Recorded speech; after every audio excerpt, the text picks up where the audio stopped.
Pesach Seder is Pesach Seder is arguably the night on the Jewish calendar with the greatest potential. That's why it ends with Lashana Haba Yerushalayim.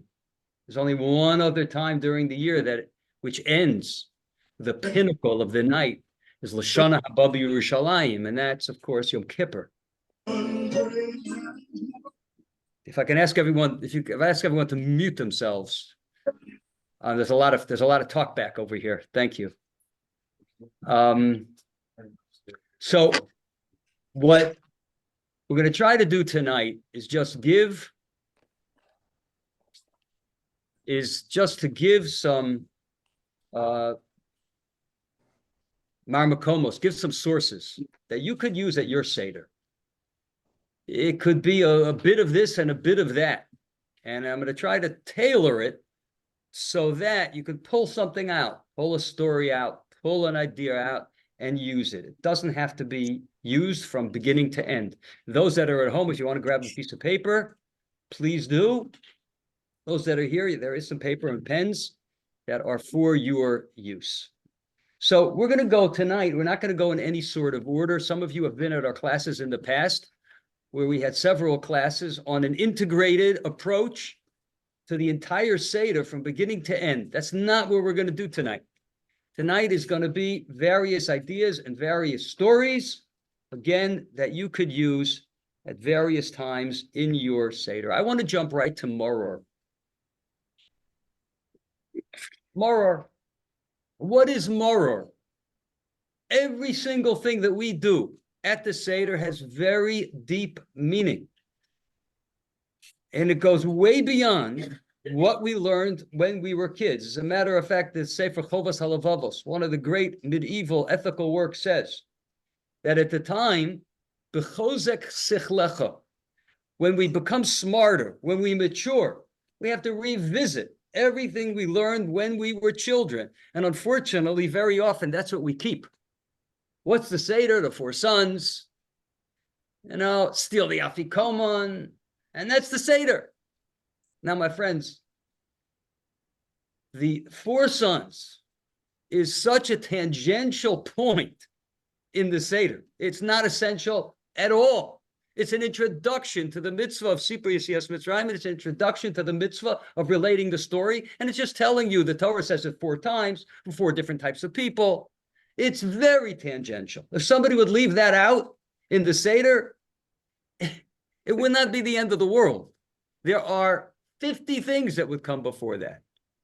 So I want to focus on some of the really important things and to give a new understanding of all of them. Let's go to Maror. Bitter. We had a bitter experience in Mitzrayim. What is bitter? So let's get into it a little bit. There's a medrash which tells us that there are 4 times in the Bible where that word mar, bitter, is used. Number 1, it says, you remember the story of Hannah, mother of the prophet Shmuel. It says about her, V'hi maras nafesh. If you want to look it up, it's the first book of Samuel, 1st chapter, 10th verse. Samuel, first book of Samuel, 1st chapter, 10th verse. It says, V'hi maras nefesh. She was bitter. She tried for decades to have children. So the first implication of mar, of bitterness, is childlessness. Was there childlessness in Mitzrayim? You bet there was. There were decades that there were no children. You remember Amram left his wife. It was too dangerous to have children. The children were going to be killed. So he separated from his wife, and he was the giant of the generation. Everyone else separated from their wife too. No children. So there were tufos, there were times, no children. In the same way, you remember the story in the book of Kings, the 2nd book of Kings, about the Shunammite woman, the 2nd book of Kings, 4th chapter, 27th verse. The Shunammite woman, you remember the story that her child died and Elisha the prophet revived? In discussing that, Elisha the prophet said, Kinafsha marala. She's bitter. Maror. She's bitter over the fact that she lost a child. So another implication, second implication of marirus, of maror, of bitterness. When we eat that maror, the first thing we think of is childlessness. The second thing that we think of is losing children. Did they lose children in Mitzrayim? You bet they did, because there were times where they did have children, but the children were killed. They were thrown into the Nile.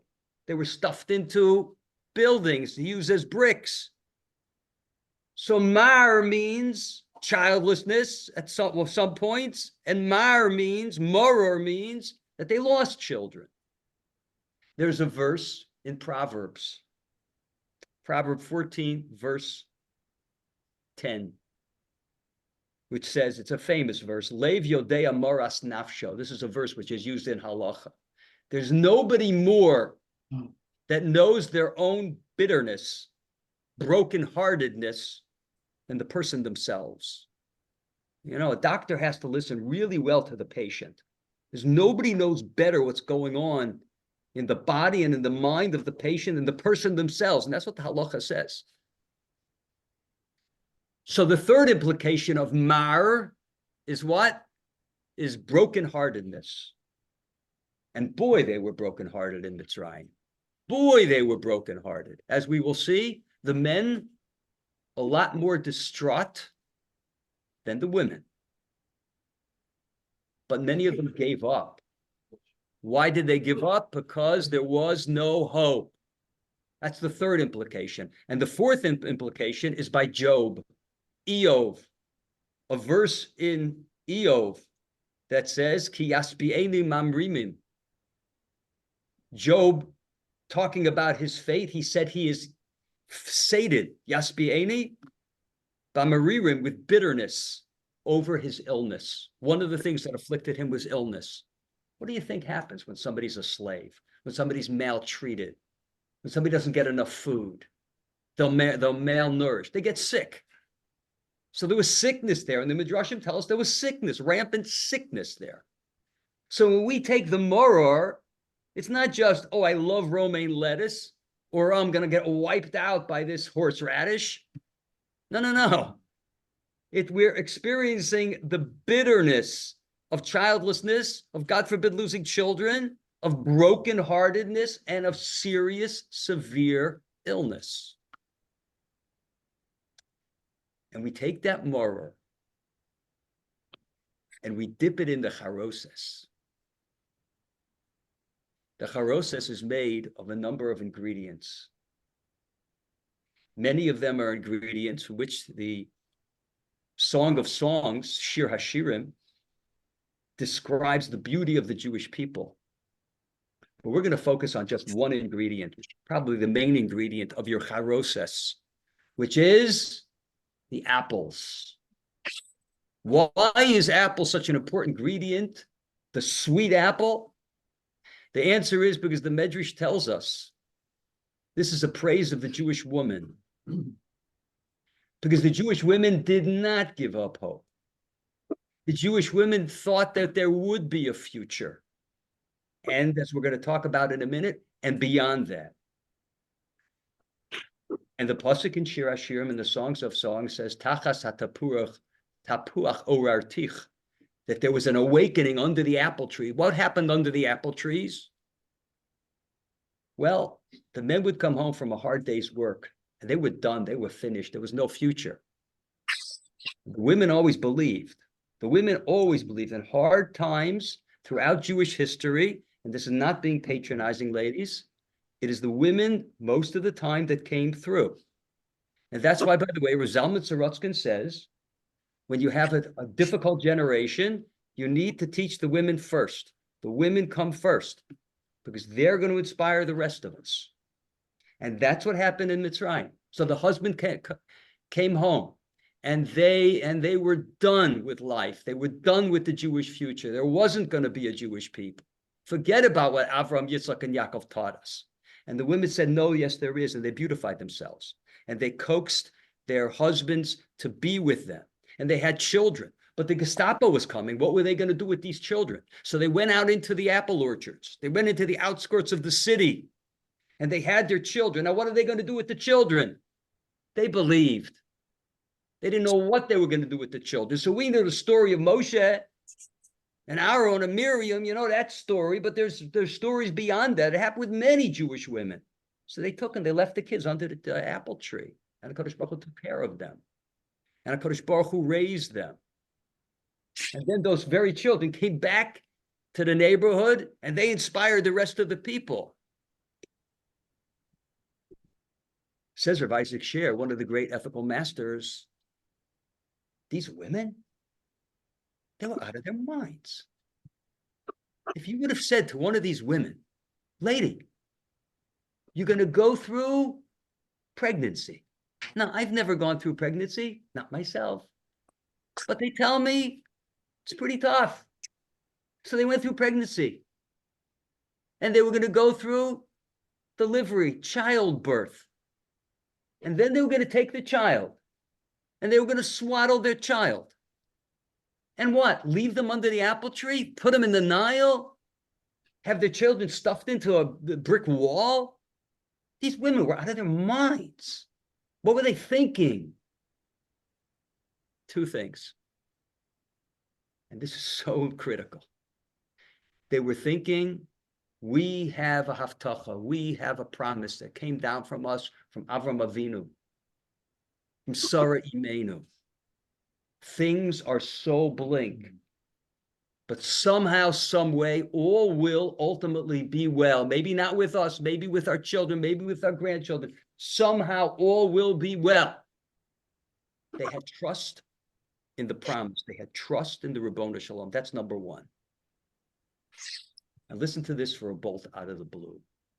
Says this Rabbi Isaac Sher, they knew something else too. When a child is conceived, even if that child doesn't make it, the child doesn't make it, that child lives in eternity in the world to come.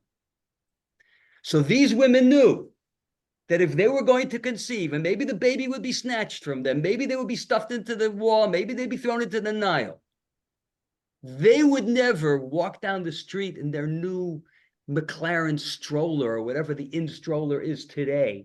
Oh. I'm dating myself with that.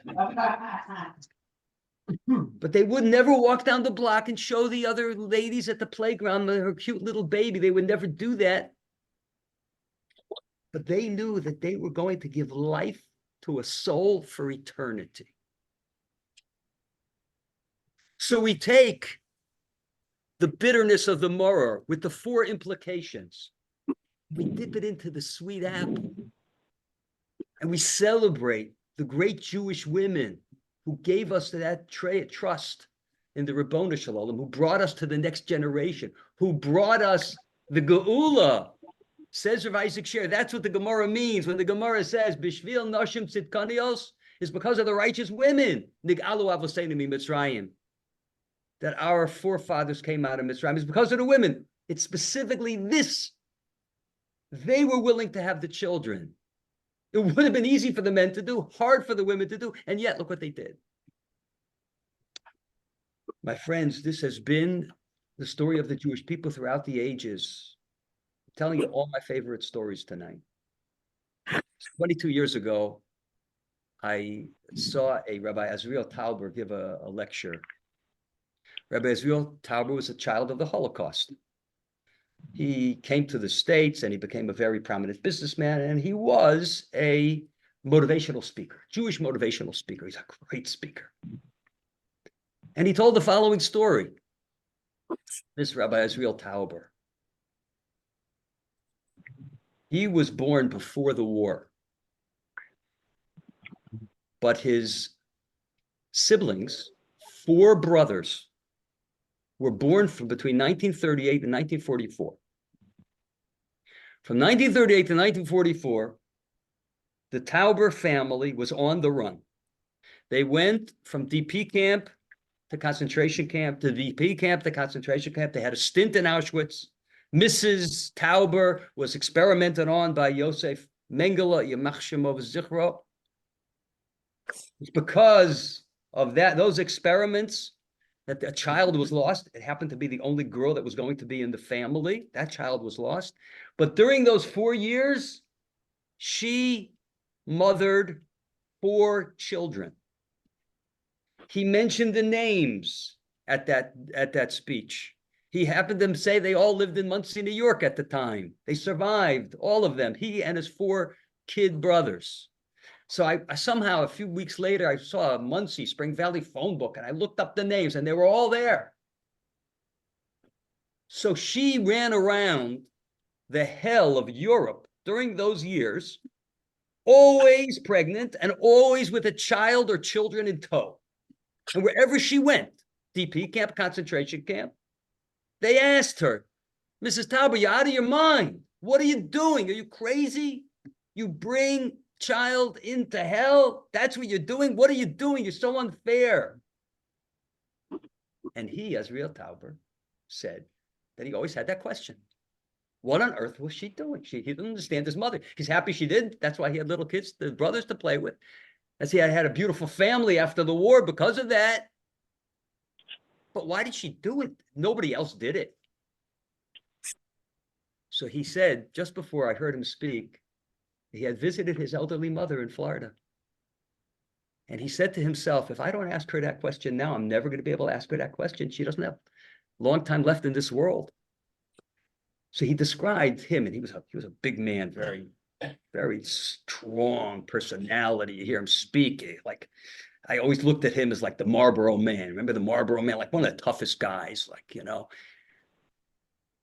So he described going over to his mother, frail, elderly lady, Holocaust survivor in her 80s or 90s. And he went over to her and he said, Mom, why did you do it? Why did you have those children? She responded to him, Azriel, you're a shoite. You're a fool. You don't think like a Jew. Don't you know, this is a quote, don't you know that a child is conceived? It lives in the world to come for eternity. End of story, end of quote. Bishvil noshim tzidkanios. It's because of the great women, Nig'alu avoseinu mi Mitzrayim, that our forefathers came out of Mitzrayim. And it's through the ages, great women like Mrs. Tauber and like all those women in Mitzrayim, that we have been redeemed time after time after time again. And let me add a PS. Today, we live in a very difficult situation. And you go to Eretz Yisrael today, and you realize what those women are putting up with, sending their children to war, and sending their husbands to war, and some of them having their husbands come back in body bags. You should excuse me. What these women are living through, and the faith that these women have, it's unbelievable. In their zechus, may we once again see redemption, God willing. Amen. Amen. Okay, let's move on to something else. One of the major features of the Haggadah is when we say,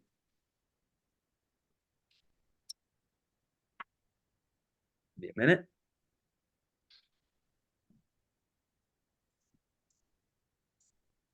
Okay. Okay. All right. Let me grab a Haggadah. Excuse me. Here. Oh, yeah. Just one address. Okay, and towards the beginning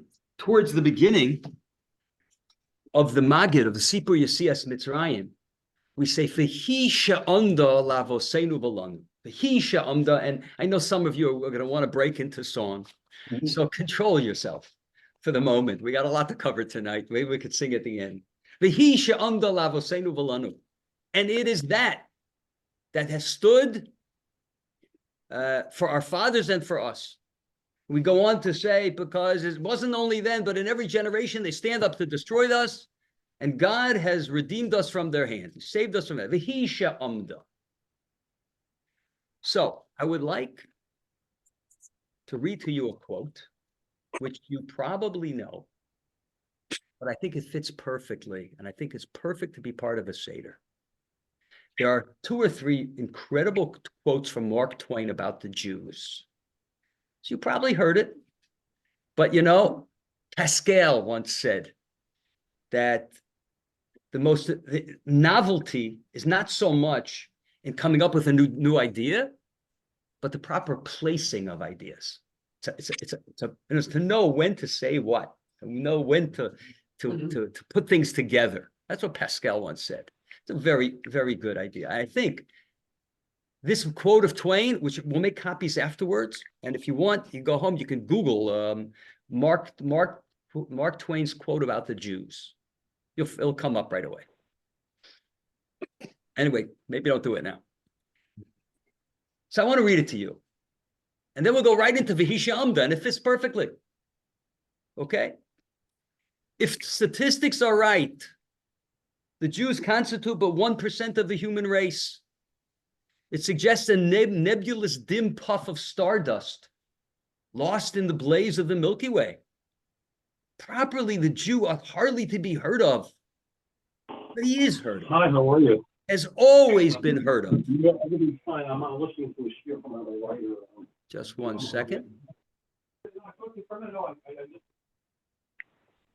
Okay, he is as prominent on the planet as any other people, and his commercial importance is extravagantly out of proportion to the smallness of his bulk. His contributions to the world's list of great names in literature, science, art, music, finance, medicine, and all sorts of learning are also way out of proportion to the weakness of his numbers. He has made a marvelous fight in this world in all the ages, and had done it with his hands tied behind him. He could be vain of himself and be excused for it. And here's the most famous part of what he said. The Egyptian, the Babylonians, the Persians rose, filled the planet with sound and splendor, then faded to dream stuff and passed away. The Greek and the Roman followed, made a vast noise, and they are gone. Other people have sprung up and held their torch high for a time, but it burned out, and they sit in twilight now or have vanished. The Jew saw them all, beat them all, and is now what he always was, exhibiting no decadence, no infirmities of age, no weakening of his parts, no slowing of his energies, no dulling of his spirit, of his alert and aggressive mind. All things are mortal, but the Jew. All forces pass, but he remains. What is the secret of his eternity? Answer, V'hi she'amda lavosenu b'lanu. It's the perfect lead into the words. V'hi, the promise that God gave to Avram Avinu at the covenant between the parts, the bris bein habesarim. When God said, you're going to go to Mitzrayim, you're going to go into Egypt, and you're going to be enslaved, but then you're going to come out and I'll make you a great nation. And I'm going to take care of you. And there's going to be a destiny. And there's going to be an ultimate redemption. The promise at the bris bein habesarim, that's the answer to Twain's question. What is the secret of immortality? Okay. God willing, I'll make copies of this afterwards, and we'll hand it out. Now we go to the 4 cups. And my wife knows that the 4 cups, forget about it. This is absolutely my favorite. And not because there's wine in the cup. I don't like alcohol, really. But the 4 cups are so pregnant with meaning, and what it means is so delicious. So, first of all, what I'd like to say, the 4 cups are placed strategically in the Seder. There's a halacha. Shasam b'basachas lo yotza. If somebody drinks 4 cups, slugs down 4 cups, oh, I love this wine. Let me get it. Let me get this mitzvah out of the way. 1, 2, 3, 4. Lo yotza, the Shulchan Aruch says, he has not fulfilled this obligation. The 4 cups need to be drunk in the particular places in the Seder. What's the first cup? The first cup is the cup of Kiddush. The first cup is the cup of Kiddush. What's the second cup? Well, to know what the second cup is, you have to think, when do you pour the second cup? You pour it almost immediately after you drink the first cup. You pour the second cup and it sits there on the table for like an hour or an hour and a half while you're telling the story of the Exodus. And you drink the cup. When do you drink the cup? When you finish the story of the Exodus. So the second cup is the cup of the Exodus, cup of the story, cup of relating the history. Say it that way. The second cup is the cup of relating the history. What's the third cup? When is it poured? Right before benching, right before the Birchas Hamazon. You pour it before Birchas Hamazon. You drink it after Birchas Hamazon. The third cup is the cup for benching. I don't know if people realize this. So that's the third cup. What's the fourth cup? The fourth cup is poured again. It's poured way before you drink it. It's poured before the 14th step of the Seder. The 14th step of the Seder is the Hallel. 15 steps to the Seder. And you drink it after. You drink it after the Hallel. And by the way, just for the record, it's the second part of the Hallel, right? The first part of the Hallel is before you eat, is part of relating the story, right? B'tzeis Yisrael mi Mitzrayim, right? That's before you eat. And then after you eat, you have the second part of the Seder, Lo Lanu Hashem Lo Lanu, right? It's broken up. The Hallel's broken up. What do we call Hallel at the Seder? The second part. It's the 15th, it's the 14th step. But please understand that the first part of Hallel is earlier in the Seder. Another discussion of why it's broken up, but that's won't be tonight. Maybe we'll do it again. I don't know, before Pesach. So the fourth cup is the cup of Hallel. So now we have to understand what these cups are. What do these cups mean? Okay. So I would like to give you the thinking of Rabbi Meir Simcha of Devinsk. He wrote a work on Chumash called Meshech Chachma. It's a classic of classics. One of the greatest works on Chumash. I once had a great rabbi tell me, we were discussing various commentaries on the Chumash, and he said, the Meshech Chachma, that's in a class by itself. And it is. It's something which is, if we could say so, something very special. Rabbi Meir Simcha Devinsk, he lived late 1800s, early 1900s. He probably passed away in the 1920s.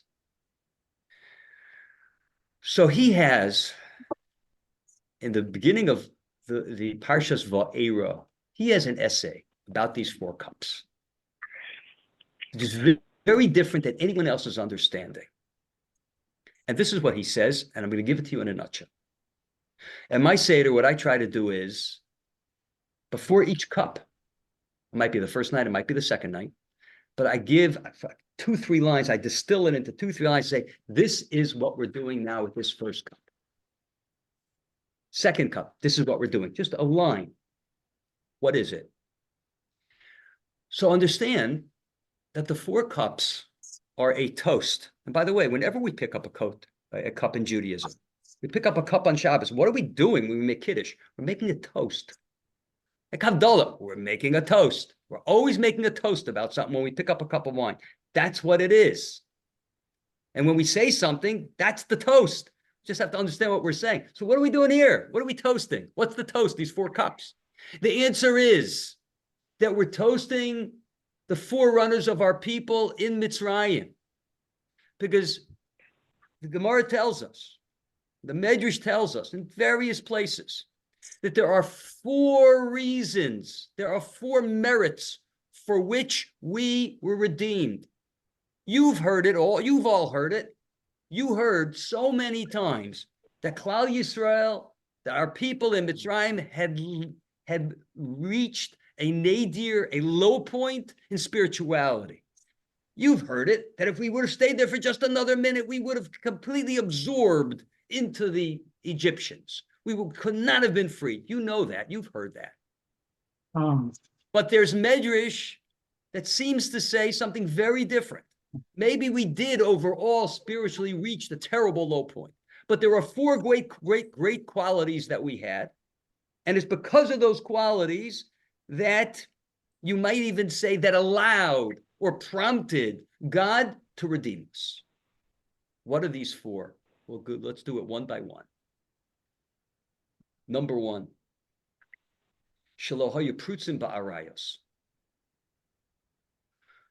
Klal Yisrael was chased in Mitzrayim. You know what happens when people are slaves? When people are slaves, they are used for all sorts of things. The best way to say it without saying too much is Thomas Jefferson had black children. How did he have black children? Answer, he had black slaves. Okay. So slaves are used for all sorts of things, for gratification, for pleasures. One would have thought that 90 years of slavery in Mitzrayim, there would have been much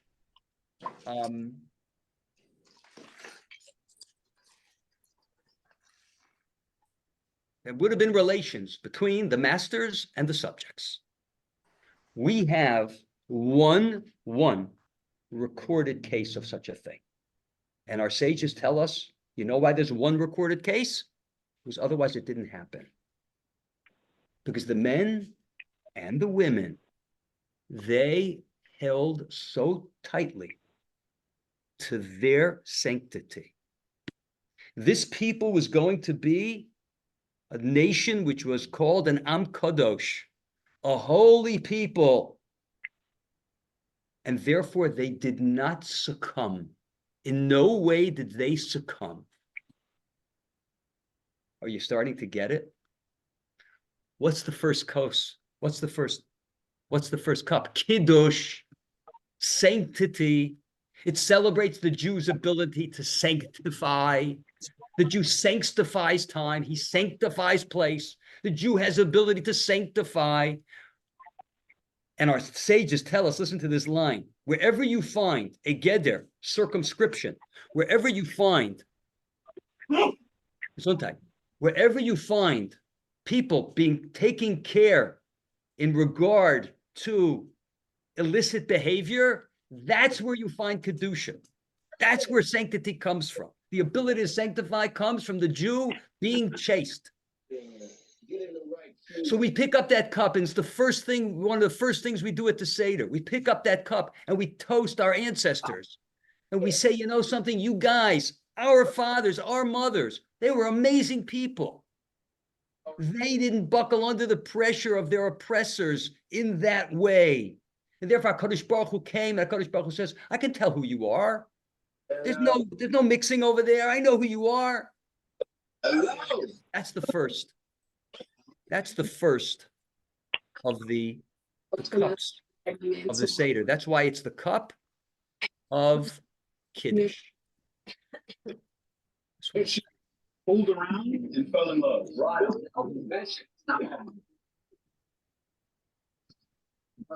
What happened now? We get to the rehearsal, and I'm singing a verse, and I go, "You want to take the second verse?" He looks at me, and goes, "Oh, you don't hear me sing. Mickey Thomas sang the song. He's the singer, but I just wrote it." Okay, good to know. That's a good fact. Yeah. An urban legend, you might say. No, dude, the Jew.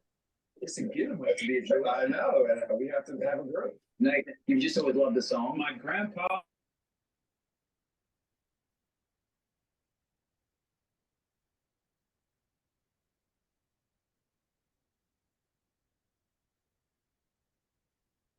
Rabbi, you're muted. You're muted. Thank you, Larry. I appreciate it. Okay, Larry, I can tell that voice anywhere. Anyway, thank you so much. What's the second cup? Second cup is the cup of telling the story, right? Okay. That is a celebration of the Jews in Mitzrayim, of their appreciation of history. Chazal tell us that they didn't change their names in Mitzrayim. Now, this is a very important idea. Shaloshinu Shemam. They didn't change their names. What does that mean? What's the significance of that? They went into Mitzrayim and they were called Reuven and Shimon, and they came out of Mitzrayim. Later. And they came out of Mitzrayim, and they were called Reuven and Shimon. They came in, they were Reuven and Shimon. They came out, they were Reuven and Shimon. Why? You name a child after a father, after a grandfather. Why? Because you adore them. If you call your child Moonbeam, what does that mean? What does that mean? If you call your child after your father, after your grandfather, that means you appreciate who they were, and you're hoping your child becomes like them. So the Gemara says laudingly, they went in, called Reuven and Shimon, and 210 years later, they had the same names. They were Reuven and Shimon. That's what the Jew does. So we take the second cup, we pick up the second cup, which is the cup of Jewish history. It's the cup of the Seder, it's the cup of the Haggadah. And we laud Klal Yisrael because it was the fact that they appreciated Avram, Yitzchak, and Yaakov. They appreciated the Shvatim, Reuven, and Shimon. They said this is going to be a people that appreciates its history. When a person forgets, there's a lot of talk about this these days. When a person forgets their past, right? Who are they? Who are they? Unfortunately, we've all met people that forget their past. So who are they really? It's a good question. So a nation that forgets its past, you know the story. You ever hear this story? This goes back to the 80s, I believe it was. It's a Palestinian terrorist. Palestinian terrorist. He was in jail. And he saw an Israeli guard eating chametz on Pesach.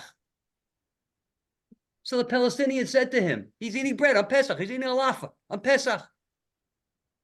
So he says to him, what are you doing? He says, what do you care? You're a Palestinian terrorist. He says, what do I care? It's Pesach and you're eating chametz. He says, you're eating chametz? We're going to win. You're eating chametz on Pesach? We're going to win. You're done. You're finished. You're cut off from your history. We're going to win. A smart Palestinian terrorist. Maybe he was the one that just died. Major Palestinian terrorist just died in jail yesterday. But anyway, it was this guy was a smart guy. I hate to talk that way about a Palestinian terrorist, Yamach Shemo. But anyway, but the point is an amazing point. Okay, that's the second cup. The second cup is the cup of Jewish history. And that we toast the Jewish people. They came out after everything they went through. And yeah, maybe they were lowly spiritually, but they kept that nationhood. They kept an appreciation for their patriarchs and matriarchs. And HaKadosh Baruch Hu knew I could take out these people. These people are going to be a people. The third cup. Listen to this, my friends. The third cup is the cup of Birchas HaMazon. It's the cup of benching. We pour it before the benching. What is this cup? In this shul 20 years ago, 19 years ago, he had a Holocaust survivor come in and speak. And he spoke like no other Holocaust survivor they ever heard. He didn't speak about just all the great stuff that happened. He spoke about the real nasty stuff that went on with Jews in the concentration camps. And he said, I'm going to tell you things that's gonna curl your eyelashes. He said, I hate Hitler for all the reasons that you hate Hitler, but for more. This is what he said. This is a quote. He was standing right here. He said, Hitler made me an animal. What? He said, how do you think I survived in the concentration camp? So I was a teenager. I went into the concentration camp and I decided I was going to live. So I made a gang. Yeah, he had a gang in a concentration camp. A few of his buddies. They decided they were going to live. And if that meant stealing food, the ration, the one little piece or half a piece of bread from somebody else's mouth, that's what they did. And he told some harrowing stories of what he did. And he said, that's why I hate Hitler. And you know something? We read about the capos in the concentration camps. Oh, how could they do that? How can Jews do that? So you know what he said? He said, don't you judge me. Don't judge me because you weren't there. Your life wasn't at stake. This is not the type of Holocaust discussion you hear. He said, don't judge me. And if you think about it, okay, so you're going to die or I'm going to die. So maybe I'll live. And I'm sorry, but one of us has got to go, right? So maybe, so the capos, I'm not justifying what they did, but Baruch Hashem, I'm not in that situation. I mean, they were tapped to be the ringleaders, to make sure certain things were done and to make sure things were all under control. How horrible that is. But the Jews in Mitzrayim, they were in concentration camps too. But Chazal tell us, Lo hilshinu zel zeh, they didn't inform on one another. Lo gilu mistorin bebazeh, they didn't tell any secrets. Nobody was turned in by a brother. There was none of that in Mitzrayim. So HaKadosh Baruch Hu said, you know something? Under such circumstances, you can take care of each other. You can live together under such a circumstance. This is going to be my people. So the third cup is the cup of Birchas Hamazon. What does Birchas Hamazon have to do with that? What does the benching have to do with that? Listen to this, my friends. There's a Gemara in Brachas that tells us that the nations of the world come to God and they say, God, it says in your Torah, don't play favorites. Why do you play favorites? Why do you like the Jews? And God responds, I'll tell you why I like the Jews. I'll tell you why I play favorites. Because in my Torah, it says that you need to bench, you need to say the Birchas Hamazon when you're satisfied. What does it say? V'achalta, v'savata, uveirachta. Eat, be satisfied, and bench. You know, on a Torah level, if you're not satiated, if you eat one piece of bread and you're not satiated, you don't have to say Birchas Hamazon on a Torah level. And the Gemara says that God responded to the nations of the world. I told them they need to say Birchas Hamazon when they're satiated. You know what they came along and did? They said, no, God, you know, we're going to bench. We're going to thank you. We're going to spend that 5 minutes praising you, even if we eat an olive size. So God says to the nations of the world, I have to play favorites with these people. These people are amazing. They're so good. They're so they recognize my goodness to them. That's why I play favorites. The Birchas Hamazon is representative of a Jew who is content with what God has given him.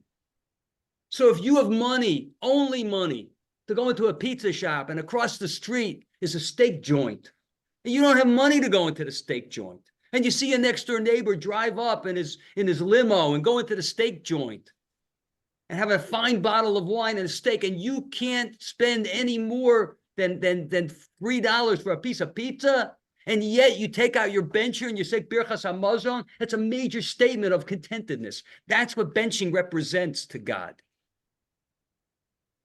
So my friends, the Jews in Mitzrayim, they didn't inform on one another. They didn't rat, that's what we would call it when we were in high school. They didn't rat on one another.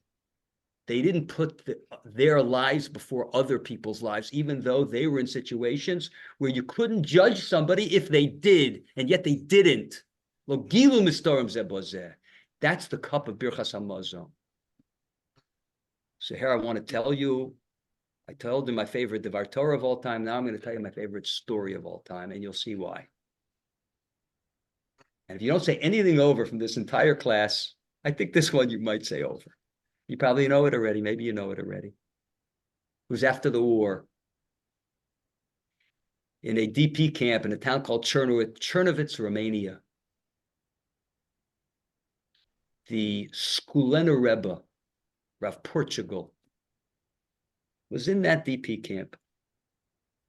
And somehow he got some wheat and he was able to make flour. And he got the word out that he was going to be giving out some matzahs. Believe me, they didn't have a lot of matzahs. There wasn't a lot of flour. He gave out some matzah. He got the word out to people who might be interested. Come, I'll give you matzahs for Pesach. limited amount, 3 matzahs apiece.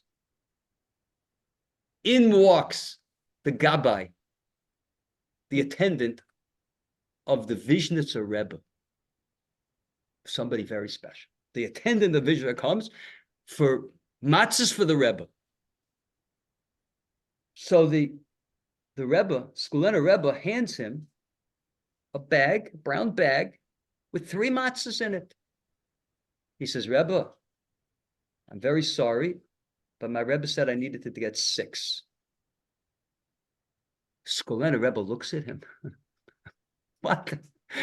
What, 6 matzahs? I'm giving 3 matzahs. The Rebbe said, the Vishnitzer Rebbe says his Gabbai, his attendant, I cannot leave here unless you give me 6 matzahs. Skulena Rebbe didn't know what to make of it. What's he supposed to do? He gives him the matzahs. The Vishnitzer Rebbe said to give him, so he gives. Well, the hour or 2 before the Seder, there's a knock on the door. In walks the attendant for the Vishnitzer Rebbe to the Skulena Rebbe, and he's got a bag. He takes the bag and he hands it to the Skulena Rebbe. He says, what's this? Skulena says, what's this? He says, let me ask you a question, the Gabbai says with a smile on his face. Do you have any matzahs left? Do you have any matzahs left? You gave out all your matzahs, right? He says, I gave out all my matzahs. I don't have any matzahs for the Seder. The one who was giving it out, the Skulena Rebbe, who's giving it out, said, I don't have any matzahs left. So the Gabbai of the Vishnitzer says, my Rebbe knew that. He knew who you are. He knew you'd give away your last matzah, that you wouldn't have 1 matzah left for the Seder. And that's why he took 6. And here are the 3 matzahs. This is for you can use it to Seder. My friends, that's contentedness. That's belief in God. That's trust in God. Everything will be well. I'll give you my last $1. But I'm okay. I'm content. I'm okay. I'm good. You need. That's the essential Jewish feeling on things. That was the Jews in Mitzrayim. By not turning you in, I might die. They're threatening me. That's Birchas Hamazon. I'm content, whatever it is. I have a 3-day-old piece of bread, half a piece of bread. I'm still going to bench. That's the cup of Birchas Hamazon. Okay. The 4th cup, the cup of Hallel. We'll make this brief. So we had 3 qualities for which God, the merits that God redeemed us. What was the first one? That we were chaste. Okay, we didn't succumb to them physically. Second one was we didn't change our name. We kept the names. They went in Reuven and Shimon. They came out Reuven and Shimon. The third one was lo gilu mistorin. They didn't inform on one another. What's the 4th one? 4th one is shloshino l'shonam. They didn't change their language. It's the cup of Hallel. They didn't change their language. In other words, they knew Lashon HaKodesh. They knew the holy tongue when they came into Mitzrayim. And yeah, they spoke Egyptian. But they kept learning Lashon HaKodesh. They kept learning, let's call it Hebrew. Okay, Sam, we'll call it Ivrit. They kept on learning Ivrit. They kept on learning Hebrew. The kids knew it. The 4th cup is the cup of Hallel. What Hallel? The 2nd part of Hallel. What distinguishes the first part of Hallel from the 2nd part of Hallel? The 2nd part of Hallel is the Hallel of the future. The first 2 paragraphs of Hallel, the Hallel, we praise God for taking us out of Mitzrayim. The rest of the Hallel is looking to a glorious Jewish future. There was only going to be a glorious Jewish future. There was going to be a Jewish future if you had a people that kept alive their peoplehood by keeping alive their language. And they kept alive their language. And God said, these people, they're always going to exist. But look at that, 210 years in Mitzrayim, 90 years of slavery. There's going to be a people. I can count on them. That's the cup of the Hallel. So we pick up that 4th cup and we celebrate the fact that they didn't change their language. They always kept their language. Now, I wasn't going to do this tonight, but I'm sorry. I have to. I have to. I want to add one thing. We had 4 cups, and we have what each one of these cups celebrates. Okay? And the fact that each cup is a certain place in the Haggadah. The first one celebrates their purity, their sanctity. The second cup, the history. They adored their history. The third cup is that they were content. They had trust in the future and Hashem. The fourth one, they kept their language. The Shlah HaKadosh, 1600s. Rabbi Isaiah Horowitz, someone who taught us the Pnimius HaTorah, the depth of the Torah, what's behind everything. And he makes an amazing comment on the Haggadah. He says the 4 cups represent the 4 matriarchs: Sarah, Rivka, Rachel, Leah. So for the progressives in the world who says, where's Miriam in the Haggadah? Right?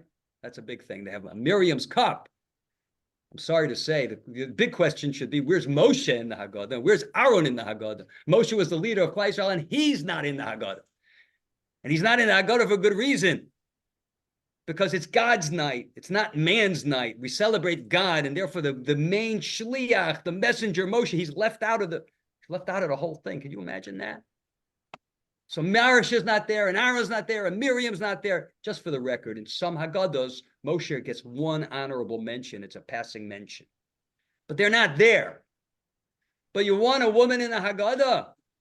Says the Shlah Kadosh. The 4 cups are celebrating the matriarchs. So I would like to tie the matriarchs to what we just learned about what each cup means. The first cup is the sanctity of Klal Yisrael. The fact that they did not succumb. What's one of the greatest? And she had many great qualities. But what was one of the major qualities of Sarah Imenu, the matriarch Sarah? Tznius, modesty. After living with her husband for who knows how many years, decades, her husband at one point says, now I know you're a beautiful woman. So she, Sarah Imenu, the matriarch Sarah, implanted this sanctity, this purity within her children, within us. And that gave the Jews in Mitzrayim the ability to be chaste, the ability to be pure, the ability not to succumb. It came from Sarah Imenu. So the first cup is a celebration of Sarah Imenu. Second cup. What does the second cup celebrate? It celebrates of Jewish history. We kept our names. Rivka. Rivka wanted Esav out of the house. Esav is going to influence Yaakov. He's got to get out of there. We need to keep the Masorah. We need to keep our tradition. We need to keep the heritage of Avraham Avinu going, Rivka says. And therefore, Esav, get him out of here.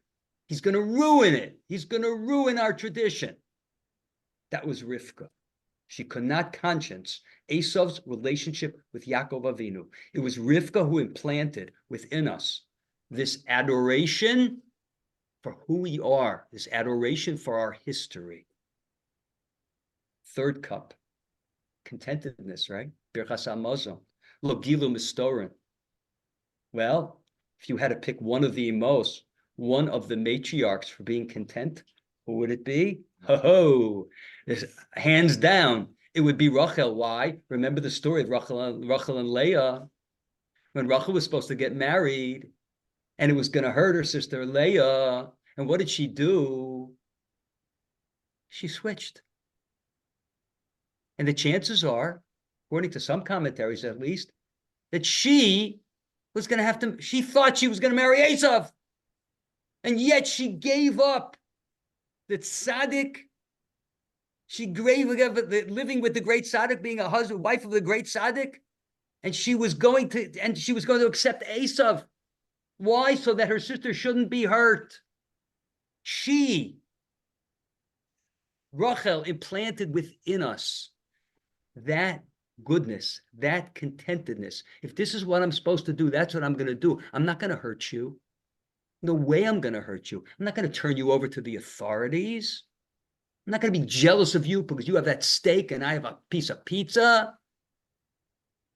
HaKadosh Baruch Hu is going to take care of me. God will take care of me. I'm going to be okay.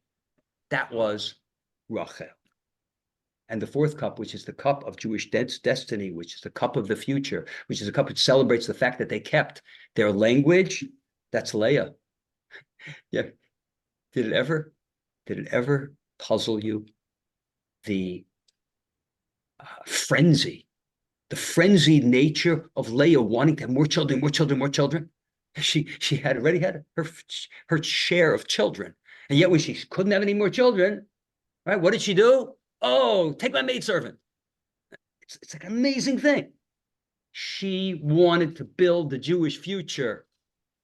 And therefore, she implanted within us that love, that longing for the great Jewish future, Leah Imenu. So the four matriarchs, they implanted within our people the ability to have those four merits within Mitzrayim. I just want to close with this for tonight. 10 plagues. 10 plagues.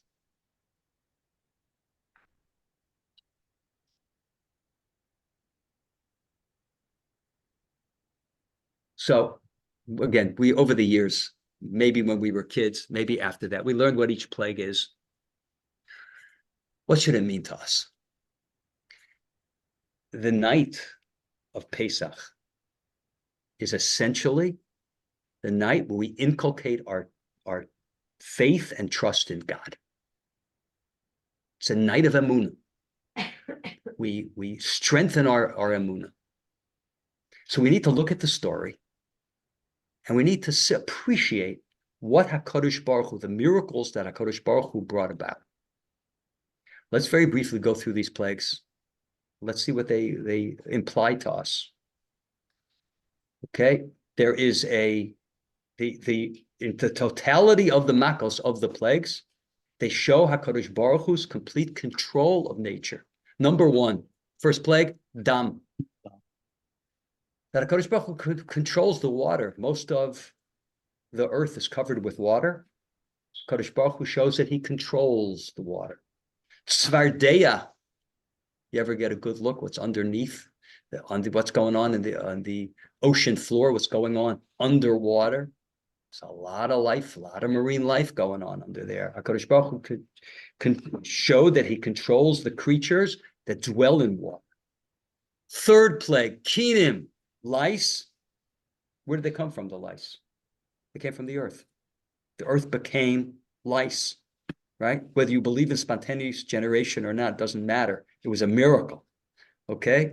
The lice came from the earth. HaKadosh Baruch Hu showed that he controls the earth. Orov. Cicadas do that. Yeah, but that's because they're, right, but they don't come from the, right? They were underneath, they were made from the earth. Is that what you're saying? They were made from the earth. The kingdom, the lice were actually, the earth just started teeming. The dust became lice. Yeah. The fourth is Orov, which was these crazy animals. These crazy animals just started overrunning the cities, right? That Kodesh Baruch Hu controls, this taught, Kodesh Baruch Hu controls the behavior of animals. Dever, pestilence, which was a plague of the animals. That HaKadosh Baruch Hu controls the lives of the animals. Shchin, which it boils on humans.